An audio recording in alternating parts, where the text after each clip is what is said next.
So we had some really important primaries going on in Kentucky and New York. Now, so far, the Kentucky results, Johnny, I don't know if you can pull it up. He'll be able to get it up because he'll be able to get rid of that whole... it's... Yeah, they're blocked. The New York Times wants us to join up before they let us read their articles. There it is. So that's just Biden, Bernie. But if you keep going a little bit further down, we gotta vote for Joe Biden. Yeah, right. I mean, he's obviously the only one that can beat Donald Trump now. Obviously, I mean, yeah. It says McGrath is winning with 43.9%. Yeah, she's winning right now, but there's still a lot of, from what I found out yesterday, there's still a lot of vote-by-mail ballots in certain counties that are favoring Booker to win. Now, if we know anything about election fraud, we're the ones that always talk about it because a lot of people don't talk about it enough. And we saw in Kentucky that they decided to close thousands of polling locations, and they did this at the last minute, of course. Now, I saw a lot of Democrats complaining about that, saying, oh, this isn't fair, we don't have democracy in this country. And it's just funny to me that they complain when it's a Republican doing it, but when it's their own party members, they don't complain at all. So that's, to me, I had to say something about that, because to me it's like, well, what the hell? What do you think happened in the last two primaries with Bernie Sanders? I mean, how do you guys think that a guy that has the same political ideology as a lot of these congressional people winning lost so badly to a guy who has dementia? Yeah. To a guy that wasn't even present during the entire race, to a guy that was literally like, that people were saying he's going to drop out soon because he has no chance. Yeah. It was like he was the fifth place guy when Obama got on the horn and made Buttigieg drop out, the second place guy who was just barely trailing Bernie Sanders, to what all the bullshit that was going on in Iowa and the way they were kind of allotting these delegates. But he was right on Bernie's ass. And for some reason, Obama got him to drop out and endorsed the guy who was in fifth place. Right. And then all shit broke loose in South Carolina. And it's kind of funny right now, fam, because where we're at right now, we have a special guest coming on Friday. It's a very deep, nuanced guest. If you don't know election integrity, it all starts with the computer hacking with this guy, Clint Curtis, out of Florida, your hometown, right in your backyard. A lot of shit went down. It didn't get a lot of attention, but here we come to fruition now, fam. Now it's not just about Republican parties, because that's the whole blame. They were blaming, oh, the Republican Party was fixing it for Bush and two elections. And stuff. Gerrymandering and all the bullshit and the suppression and stuff. Which is true. Yeah. Back then, but then 2016 came around and we saw all these situations happen when it came against Bernie Sanders in New York, Florida, with Debbie Wasserman Schultz came. It really shined the light on the picture that it's one big party. Both sides are cheating. The establishment, they work in cahoots together, guys. It's WWE wrestling. They act like they hate each other, but behind closed doors, they're best fucking friends, and they are, sorry, Mom, for cursing, they are best friends, and they are working hard to fix the elections to benefit each other. They work together. So right now, we're going to have Clint Curtis on the show. We're going to talk about open source. We're going to talk about hand counting, because there's a lot of things, fam. It might seem logical to just talk about hand counting, but there's other ways to cheat that. There's other systems to go and play. So this discussion we're trying to open up, and really what we're about to talk about right now, fam, when you get down to the nitty-gritty we talk about voter suppression. It's an all-out attack from all angles and all different things, from the software to holding the lines to holding down polling places to really, to beefing up the mail-ins. There's so many areas. But what Booker did yesterday, I was very, very happy about. But let you go on with your story, because when it comes to election integrity, we can go crazy with this whole situation. So. Well, yeah, no, just Booker is an actual progressive, and McGrath spent millions of dollars on her race. Establishment Democrats all fell in line to support her. She is not somebody that I would necessarily vote for, but I have to say Mitch McConnell is one of the key people that, just like Pelosi and Schumer, has to be removed. I mean, they are the old guard. They are gatekeepers standing in front of anything progressive passing. And so I think Mitch McConnell has got to go. I don't think Amy McGrath is going to help necessarily, but I mean, he is far worse than Trump. I mean, people like to talk about Trump and how bad he is, and he is, but Mitch McConnell. Yeah. Well, we've said it before. The two most dangerous people right now are, on the left, it's Pelosi and Schumer. On the right, it's McConnell. It's McConnell. He's the, you know what I'm saying? Yeah. You talk about a war hawk right there. You know what I'm saying? So he'll work with establishment Democrats when it comes to furthering the imperialism politics and the policy. So, I mean, yes, Amy McGrath is another one, though. Aren't these Democrats the ones who are really stopping real progressive change? Until they give over power or we take it from them, nothing's going to change. We won't be able to go after these Republicans like McConnell, but we got to get rid of these people right here, fam. Exactly. And by the way, Amy McGrath also lost her home county to Booker, 44-39. Yeah. So it's really funny that she managed to lose that badly. The next one. Okay. And then Charles Booker said yesterday, we are on the verge of something big. We are making history. Her story. We are making history, her story, their story, our story in real time. The results are coming in and we are fired up. It may take a couple of days for the final vote, but we are ready to bring this home. Stay tuned. I am so damn proud of us. The fact that he even got this close to me is really telling in a state like Kentucky, which is very conservative as well. This guy, I like him a lot. And I put in one of his speeches he had a little bit longer. When I always talk about the Democratic problems, the Democratic Party's problems, we talk about their marketing problems, the way they kind of frame things, their cliches, the way they talk about things. We're going to get into this pretty deeply. But I love the Fred Hampton and Mr. Charles Booker. And there's a little speech we got right over here, fam. Just look at the way he talks. It's all-inclusive. It's a rainbow coalition. And this is how you take down the establishment. You need people there. And that we have to really focus on what's coming in on the next couple of days. Because I hope Charles Booker really starts to peel back the banana of this election. If they try to cheat him, let's get in there. Let's get an autopsy. Let's bring public attention to it. Well, let's get an autopsy. He did file an injunction to keep the polls open because they were closing the polls on people, and we're going to see that. That is so much more than what Bernie did. Yes. Bernie had the capacity to do that. He didn't do that. Exactly. And that's the thing that I like what I'm seeing with Booker is that he is willing to do that. To fight for every single vote. And also highlight election fraud, highlight the suppression, because right now what we saw in Kentucky was mainly suppression. I didn't see anything yet on the election fraud, but what I was seeing was polls being slashed in numbers, being shut before people could vote, people still in line wanting to vote.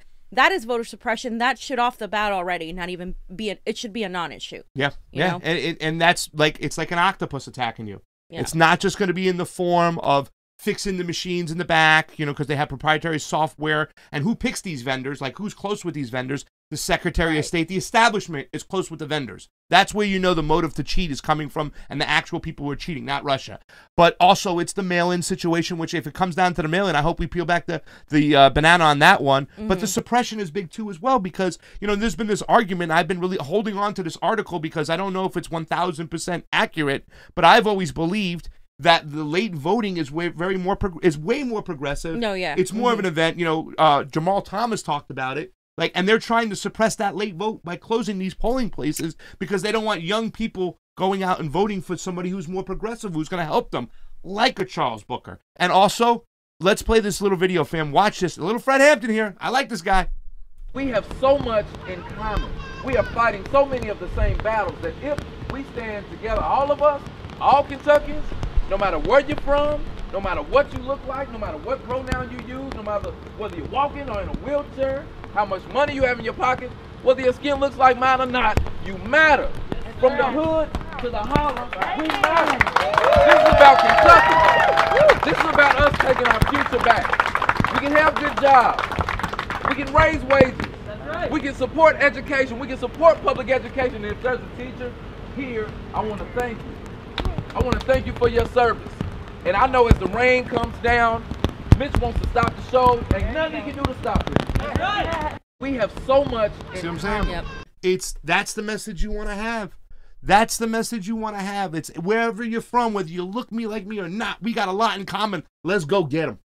I like Booker. I like him a lot. I like him a lot. It's neck and neck right now. Nobody has called it yet. Like we said, they're still receiving ballots, but yeah, we'll see what happens. Everything he stands for, the way he's fighting for the integrity of the election to make sure everybody's vote counts, that's a great sign. You hear these speeches, and that's why this guy got a lot closer than anybody did to McGrath and taking down a prominent, Democrat like her. And and let's watch a little bit from the MSNBC talking about the voting your thus guy. far. This guy who's committed, he's lied before. Brian Williams, I believe his name is, and he's got this great voice. We are defined by the beauty of our weapons. Go ahead. States holding primary elections today and tonight. Tracking the results for us this evening, our national political correspondent, Steve Kornacki at the big board. Hey, Steve. Hey, Brian. So it's primary night. It's primary week in Kentucky in some of these places. Let me take you through what we know right now. This is the Democratic Senate race in Kentucky. The winner of this gets Mitch McConnell in the fall. What you see right now, a little less than 50,000 votes counted. Amy McGrath, we saw just a little bit more come in right there. Amy McGrath, a little bit ahead of Charles Booker. Now, what's happening here is a little complicated. The votes that you see counted right now, those are votes that were cast today, people who went out and cast ballots today. Some counties, the counties that you see colored in here, some counties have released those numbers. Other counties haven't. Those are the counties that are gray right here. So we have some of the vote that was cast today in Kentucky. And then there's another pile of votes, the mail-in votes. There are a lot of mail-in votes in Kentucky. They haven't gotten to those. They haven't touched those. We may not get those results for another week. So basically, the key here for Booker is he wants to keep it close in the results you have right here. So far, he is Louisville, Lexington. These are the two population centers. Together, about more than a third of the vote is going to come out of these two places. If Booker can keep it close everywhere else and roll up big numbers in these places, that's his formula. Again, we'll see. This is going to play out, not hours. This is going to play out over days. The other story that's developing here, Brian. Okay. Normally, that would be, he would be like, his goose would be cooked. But with COVID, a lot of people switched to the mail-in. So now you got a shot with the mail-in, but the fact that they're holding on to the mail-in spam, that's right away was like a worry to me. It. I knew you know, we don't know what they're gonna do with those votes. We have seen them keep mail-in votes, or we have found mail-in votes in Wisconsin in a tub completely uncounted. So I am not trusting of the system right now. So I hope that he continues to monitor and fight for every single vote, and it looks like he will. I think he will. And I think the progressive movement is really, really behind him right now. So we'll all be watching closely. Well, the validity of these mail-in twos are always a question and stuff. So, right. I mean, usually they can throw them out. It's an old school Democratic trick. You know what I'm saying? You get some fugazi people on these things. This is where the Democrats were always kind of like, You know what the Republicans do? They demonize the person himself and say, you're not eligible to vote. You're a convict. Right. You can't vote. You're an immigrant. You can't vote. You know what I'm saying? It's very racist in its core, you know, when they do that shit, because they know it's more left-leaning Democrat. With the Democrats, it's more of a political ideology they go after you. It's like, okay, you're a progressive. We're going to find a way to throw away your vote. You know what I'm saying? And that in turn is just as dangerous sometimes. It doesn't seem as awful, but it's the way the establishment keeps control. Right. And when the establishment keeps control, it's more nefarious because it's hiding behind a mask. It is. So. It's very sinister in a way. So, let's see. So far, I like the way the guy's fighting. We'll see what happens. You have the updates. What's the injunction about? Yeah, well, he just showed it. He was fighting for, he filed an injunction to keep the polls open because they were trying to close them. Poll issues. Did you have something to say, Johnny? Okay. So, this is from Nicole Alexander Fisher. Half of Kentucky's black population was located in Louisville. Only one voting booth was open in Louisville, and it had shut and locked its doors on its voters before it was demanded to open up again. Outrageous and unacceptable. Again, people took to the internet. Booker was paying attention, and they managed to get those people to vote. But one poll booth in all of Louisville? Are you kidding me? That's ridiculous. That's ridiculous. That is insanity. That's when they want to control the numbers. You know, I know Jen Perlman's probably paying attention, and her campaign manager, to what's going on over here, because this is a fight that's right there, that one. This is a fight that's going to continue to go on. Wow, fam. Okay, so this is a little video of the people right outside demanding to vote. Obviously, you can see a lot of all kinds of people, but a lot of also people of color. The doors of the Kentucky Expo Center closed at 6 p.m. People were stuck in traffic for over an hour driving to the center. Charles Booker filed an injunction to keep the polls open until 9 p.m., and a judge just granted the request. So the doors are now open, and he was like telling people, Yeah, I mean, suppression on the front end. We saw it in California. Where were these areas where they had little machines and they were broken? They had little workers at the Latino areas in downtown in East LA. But you go to the ritzy areas and they're serving. There's like nobody there. Stevia, and they got 30 machines and 19 workers, and you know what I'm saying. They can bring you a pillow. To you know what I'm saying, whatever you want. It's such bullshit. It's fucking racist at its core. Sorry, Mom. It's racist at its core. They were suppressing the Latino vote here in California. It was disgusting. And they're doing the same thing over there. That's the tricks. The late votes are going to be more progressive. So what do? You suppress. Exactly. And also, by the way, the reason there's traffic and the reason they didn't get there on time is because there's one center in Louisville. So obviously there's going to be traffic because everybody's trying to get to one place. And if you think about it, fam, like these older votes have been around. McGrath's been around for a long time. So she has this built-in kind of like following, you know what I'm saying, that people are going to mail in a long time. People just started learning about Booker, you know what I'm saying? And with the suppression from the mainstream media, this is why shows like this are so important, because we put people on like Mr. Booker before they're even known. Saying we went and saw AOC and got pictures with her before they were known. You know, we're doing it now, Shahid, all these other people, but that's why it's so important, because the mainstream media doesn't even let you know that McGrath has a challenger. It's keep quiet, don't say anything, so his name doesn't get out. So his name starts getting out, and very late, people are like, all right, election day, I got to go vote for this guy. He's awesome, and now they close the polls on you. Yeah. And again, another person posted about the voters being locked out, and again, like he filed an injunction. I want to play the audio on this so everyone can hear it, because this is insane. They're pounding, right? This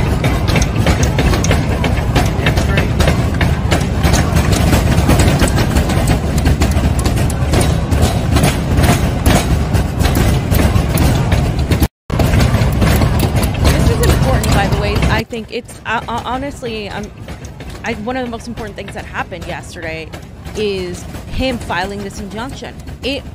It raises awareness of what's going on in our voting system, in our elections, and now it gives us the opportunity to say, yes, maybe Republicans are doing it this time, but trust me, I wouldn't be surprised if Democrats like McGrath are also involved, because either way, they'll be fine if she gets in there.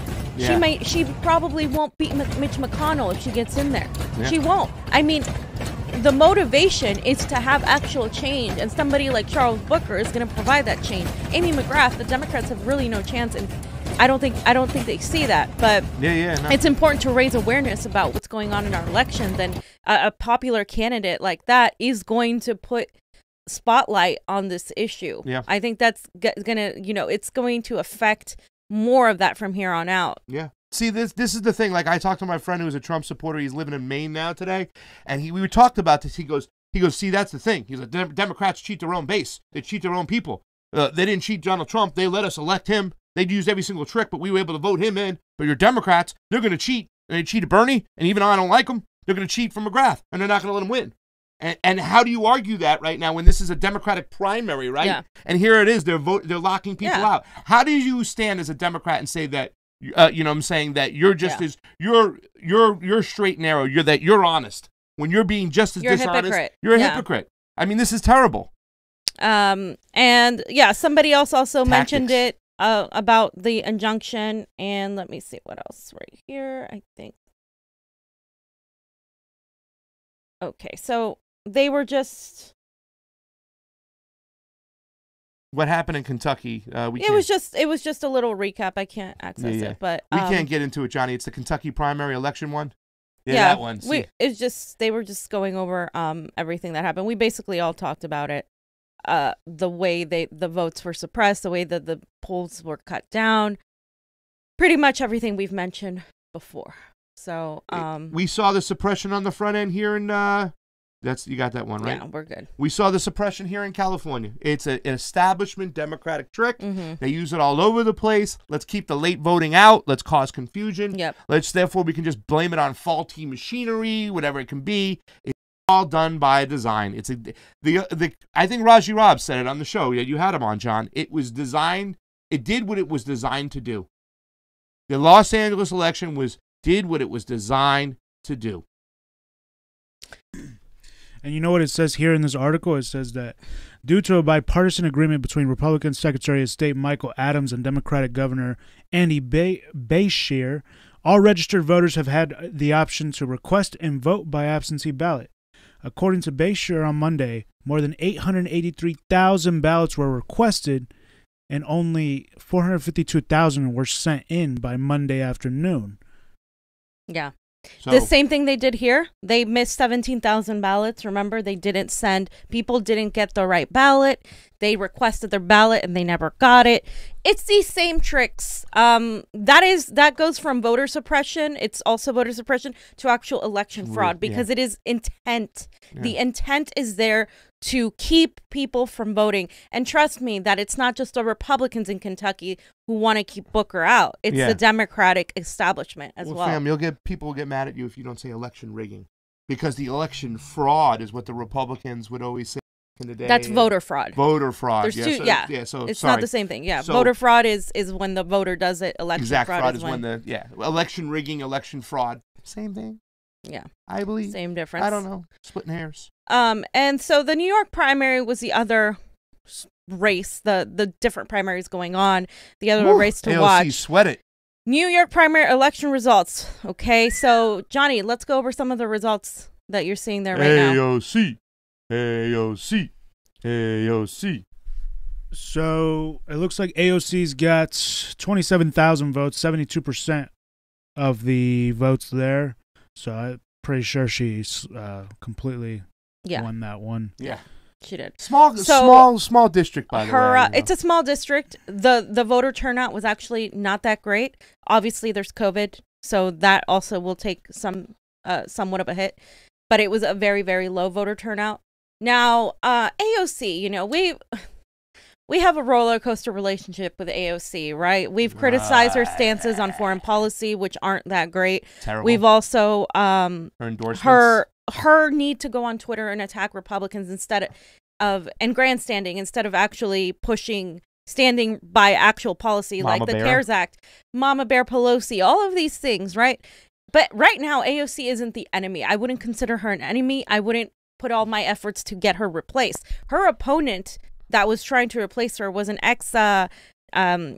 mainstream media correspondent, and she was a neoliberal to the core, and she absolutely got obliterated. Michelle Caruso? Mm-hmm. Yeah. By AOC. Now, obviously, with Democrats like that, AOC seems, far beyond. The thing we have to do as people is stop the hero worship and make sure that the people are always holding people like her accountable. Even if they seem progressive by comparison, we need to hold them accountable. Yeah. We need to be there watching them, monitoring them. Now, what I hope AOC does, now that she has cemented more of her base, that she actually goes after the Democratic establishment, that she goes after Pelosi, that she shows the same opposition to the establishment Democrats that she shows to Republicans on Twitter. That's what I would like. That's what I would like to see. I'm not holding my breath, but that's what I would like to see.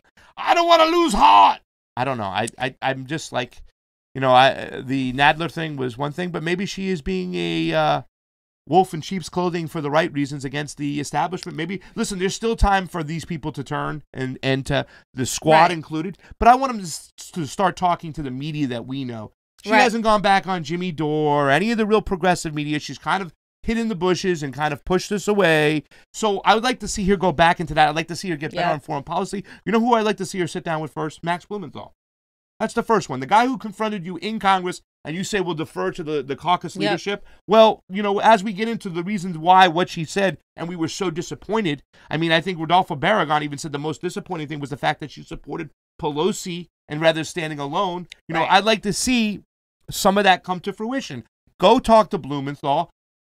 Take an interest in the foreign policy. That's what we really need you to do too as well. Our civil liberties, all these things that we have kind of gotten a little bit more establishment-like. Well, pivot the other way. That's what we'd like to see. Is there time? Yeah. Who knows? I don't know. Endorse Shahid Buttar. That's the thing. That would be a huge thing. A lot of she these won't do people it. Mama Bear? did not endorse Shahid Buttar. Why? Because Shahid Buttar is running against the most Nancy powerful Pelosi. Democrat in this country right now. Nancy Pelosi is it. And so you haven't seen any of these people endorse him, which is a mistake. That just shows you that they're still willing to play the game to make sure that they're still okay with Nancy Pelosi. And I am wary of somebody who got Nancy Pelosi's endorsement. Yeah. Even though she appears progressive on paper, whatever, she got Nancy Pelosi's endorsement for a reason. Yeah, well, you know what I mean? So Nancy Pelosi did endorse, I believe, McGrath. Exactly. I believe, you know what I'm saying? No, she did. So, and well, AOC was she did Booker, right? So she AOC also endorsed Booker. I think so, but I know she definitely she definitely endorsed Jamal Brown. I know that for sure. Bauman, I think she might have endorsed Booker too. I got to take a look, but she did endorse Bauman. Let's talk about Mr. Bauman. So so Jamal Bauman. This was a this to me was one of the other, the biggest race in New York, bigger than AOC's, because we are talking about removing a warmonger in Engel. I mean, this guy, Eliot Engel, was endorsed both by Hillary Clinton and Chuck Schumer, among, of course, the neoliberal establishment elite. Yes. And he is just terrible. His record is absolutely disastrous. He is a Syrian, anti-Assad, I mean, one of the most, the biggest pusher when it comes to the whole Syrian conflict was just, green lighting that thing left and right. So. And this is New York's District 16. It's nearby AOC's district, if I'm not mistaken. Goes into Westchester a little bit. Yeah, Westchester. Mostly Yankee territory once again, so I don't pay as much attention to it as, you know. I'm a Yankees fan, you know. Fam, do not do that to me right now. Mets, baby. No, Yankees all the way, fam. Okay, see my New York mug? Okay, so I wanted to read this part of this really good article on who Engel was, okay? Because this is the most important thing about this race. Engel's campaign had secured the most important establishment endorsements from Hillary Clinton to New York Governor Andrew Cuomo to Senate Minority Leader Chuck Schumer. But it wasn't enough to hold off Bauman, who ran on an anti-poverty, anti-racist platform and had endorsed policies which were central to Bernie Sanders' presidential campaign, from Medicare for All to a Green New Deal. Engel, on the other hand, was most known for being one of the most hawkish Democrats. He voted for the Iraq War against the Iran nuclear deal and attempted to stall growing movement in Congress to end United States support for the war in Yemen. That is the most disgusting thing. Engel also received donations from corporate PACs of weapons manufacturers like Lockheed Martin, Northrop Grumman, and Raytheon and Boeing. Wow. So there you go. We're losing a good person in Congress right now. He gets money from the right people and stuff like that. And like I said, not on that list. Syrian conflict. Just look him up. I think Aaron Matei made the tweet about him, and when it came to Syria, he just would not want to listen to what's going on. And by the way, we're still sanctioning Syria. We're still sanctioning North Korea. We're still sanctioning Venezuela. We're still sanctioning these countries. So we're still, even in COVID, an act of war, and still putting our foot on the neck. You know what I'm saying? And people like Eliot Engel made it possible for these policies to continue on, because they were on the left, supposedly the left. I don't even know about the left, right, center anymore, fam. I'm so confused because our imperialist democratic establishment. Fam, I think there's two sides. There's evil and good. I think I am just going to simplify it for you too. There's that battle going on too.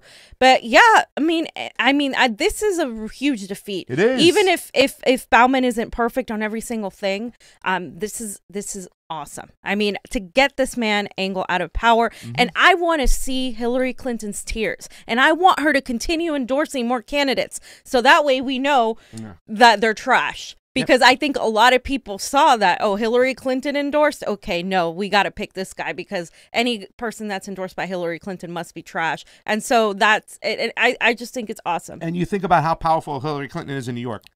When I talked to my boy Prince AG in New Hampshire, when he was down there, he was like, dude, Hillary Clinton's got a stronghold. There's a lot of neoliberals in New York and stuff like that. So the fact that she endorsed him and he, Engel, and he lost. It just shows shows you the tide's turning. Yeah, really deep. The tide's turning. But I'm still kind of like, New York figured out at the very least, what we can't do here is how to get rid of the old guard. They have years and years and years of of activism there. And also a lot of the people there, the pockets, are a lot of minorities, and it's just completely conflicting with the old guard that that just could not grab a hold of that power. They thought they had it secure. They thought they didn't have to work anymore, and they were able to really go after them in a way that we haven't done here in LA yet. Well, let's talk about that for a second. Aren't you a little suspicious of it? Because AOC was not the person I thought she would be. Once again, I don't think she's the enemy, like you said, but she's very much in this gray area where it's like, you endorsed the wrong people, you stood by the wrong people.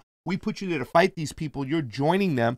However, you've had moves here and there where it's like, okay, that's pretty good, that's pretty decent and stuff like that. But I'm very suspicious of them allowing Crowley to die because I still believe that they have all these, when it comes to our elections, I believe they have a strong hold on them. Absolutely. So why would they allow Crowley to be defeated? Was it that much of a tsunami? The tsunami we thought would happen with Bernie Sanders? Is Jamal Bowman one of those guys where they say, oh, well, you know what? Let's let him go because he'll play ball. Now, I love his anti-poverty message, but all these candidates, including Mr. Booker, who I love, Charles Booker over there, really don't talk about imperialism that much. They don't talk about foreign policy. They don't talk about civil liberties. That's what gets you killed. Yes, but he's talking about elections, Booker, and that's what I like. Yeah. So I'm very suspicious when they allow some progressives, they say, go through, because if the progressives are for a Green New Deal and Medicare for all, maybe that's okay, but it's the ones who talk about the foreign policy and the civil liberties and the way our media is being controlled. Those are the ones that I really, really like. So there's more for me to look at when it comes to a Jamal Bowman because I'm suspicious of them allowing him to win. Absolutely. We should call them true rebels instead of progressives. Yep. True rebels. Yeah, true rebels. And we got a network for that. The 3 pillars of true rebel. Yeah. Foreign policy, domestic policy. And a lot of the corporatists too also liked Jamal. People like Warren and stuff. So we'll see. We'll see what happens. I don't really like right now since he's so new. Like he has the ability to do anything. He still has to win the general, but I'm pretty sure that's a sure win in New York. Hard, I mean, not to lose it. I mean, if they let a Republican come in, there'd have to be some type of populist center. What is it? Redistricting, gerrymandering, and all that stuff. But it's funny that in the that Kevin Spacey movie, the show when he played the president and stuff like that. House of Cards. House of Cards. There was one scene where he was in a room and he was running against. He goes. You're a Republican in New York. He goes, which pretty much makes you a Democrat. And he goes, well, you're a Democrat in South Carolina. He goes, which pretty much makes you a Republican. Right. So you got to think about that. When you think about those things. But, it's true. So something to keep in mind. Exactly. And so Qasim Rashid was another one that won. This, I don't really know too much about this person, but they did beat the establishment. Ilhan Omar gave a shout out to AOC, Jamal, Richie Torres, Mondaire Jones, and Qasim Rashid and Cameron Webb. These are all the people she gave a shout out to. And he quoted John Lewis here, which is interesting. You must find a way to get in the way and get in good trouble, necessary trouble. You have a moral obligation, a mission, and a mandate when you leave here to go out and seek justice for all. You can do it. You must do it. And Qasim Rashid was running for District 1 in Virginia. So followed by Lauren Ashcroft. Ashcraft. What happened with her in her race? She did not win. She did not win so far. Yeah. How was it? Did we get a number on that? I couldn't open up that New York Times thing. It wouldn't let me block it. But anyways, we should look into that later on. She was on the show. We should see how she did. We should probably reach back out with her and say hi. I liked her. She was a pretty good. She was awesome. Pretty good candidate. We still have a few progressives running, including I think New Jersey, Washington, Cicerone, our boy. And what else? We have a couple. We have California. We have a couple people that we have to keep an eye Florida, on too as well. Obviously. Florida is another one. Listen.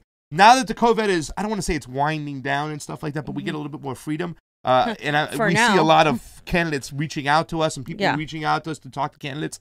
I think we'll get a little shock of back to the electoral season that was kind of put on pause. I mean, we were approaching this. New York and Kentucky had a primary yesterday, and everybody was kind of asleep at the wheel because we've been so COVIDed and like, well, how's the voting process going to go? But it looks like it's waking up again, fam, for the home stretch, and maybe we'll get some more candidates on, and we'll give a little shock to the electoral season and get it back up.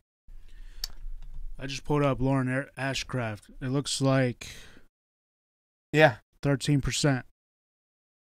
Far back in the pack. Suraj Patel.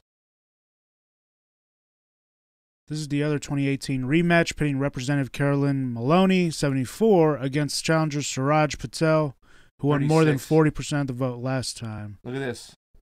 So she. See, why is she running in that race? She cut into the neoliberal. I read that she did cut into the neoliberals. She took some of the neoliberal vote? Yeah. I don't know about that. Really? She didn't take away votes for. I don't want to say take away votes. It's her right to run. My bad. Not having that language and stuff. Manhattan, Queens, and Brooklyn. I mean, yeah. There's not a progressive, though, that won, that was close to winning, though. Who's Suraj Patel?